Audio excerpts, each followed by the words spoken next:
Hello, Serge here from the Backyard Driving Range.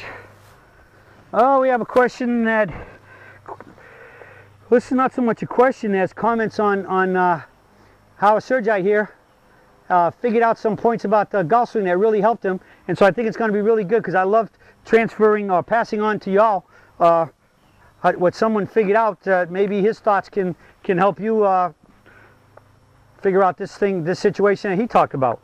This comes to us from Bert Remus of St. Louis, Missouri. Bert says, Serge, this past winter I studied your collection of videos, and this spring I went to the practice range and went to work. Getting rid of the old habits is not so easy. Today I made a major breakthrough and started to hit one shot after another right on the money.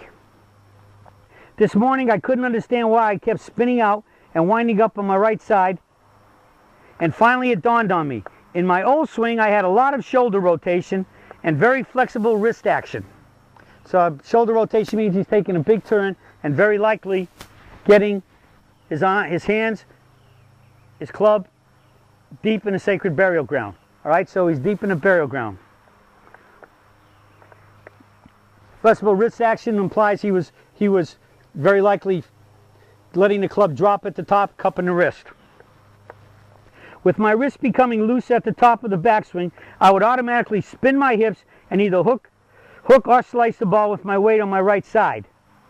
All right, now he's blaming it on the wrist, but if one is really deep in the sacred burial ground, and because you got to pull yourself around to get back in front, when you take your body and start pulling it this way, and you have to engage your body to get the hands way around, very likely the club, when he flopped his wrist, as he was talking about, he got the parallel, maybe even beyond, you have to pull it up and around, and as you tend to pull like that, and you pull really hard, as you turn your forward hip really a lot, it starts to straighten your right leg and push you backwards into reverse weight shift.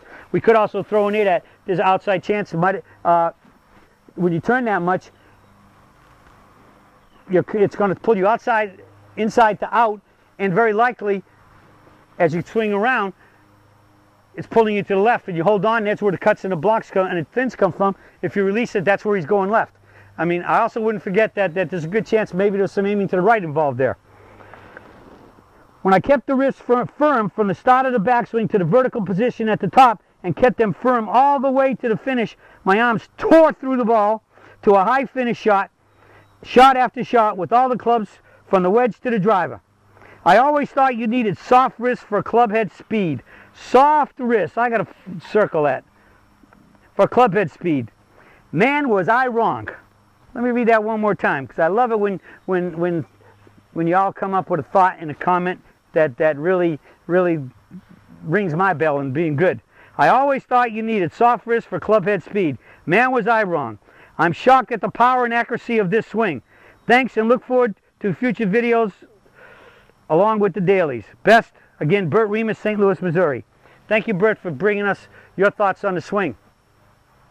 Again, as I've always said, please send in anytime you think you figured something out, whether it be it's just a small little thing or what you think is a major thing. If it's an epiphany, it worked for you, and you can put it down in your words of what you thought was supposed to happen, and then you maybe went a little radical, like as Bert started to say, imply here, and then find out, in the case especially of the wrist action, as I say, good wrist action is no wrist action, right? We don't want any hinging, cocking, setting of the club at the top. There's no pausing at the top, and naturally there's no big rotational turn. There's no parallel. We have 3/4 limited turn swing, and as I said, good wrist action is no wrist action. Basically, once I get going, I firm up my grips. I'm basically from my fingers, hands, through my wrist, and up to just below my elbow into the forearm area. I'm, so to speak, locking that down, where I'm just going to take it back, and I'm going to do everything I can to hold that wrist, to hold that left wrist flat. Naturally, we know that up there, the right wrist will, in the backswing, the right wrist will hinge a little bit as the left one stays flat, and on the way down until we hold that angle, and then the arms rotate and square into impact. And if you do all that, you're going to hit the ball much more solid and straight. And that's the name of the game for hitting better shots, hitting them more solid and longer, so you can shoot those lower scores. Good wrist action is no wrist action. Bert figured it out. He gave you some thoughts here. Read it over, listen it over again, and see if some of the things he was thinking might possibly be in the back of your mind. And if you're not hitting the ball as well as you like, try what Bert just said, which is good wrist action is no wrist action. Holding angles, keep your wrist firm, solid, and you've hit it much more solid and straight to help you shoot those lower scores. Thanks, Bert. And from Bert and I, that's it for the search for today, and I'll be talking to y'all again soon.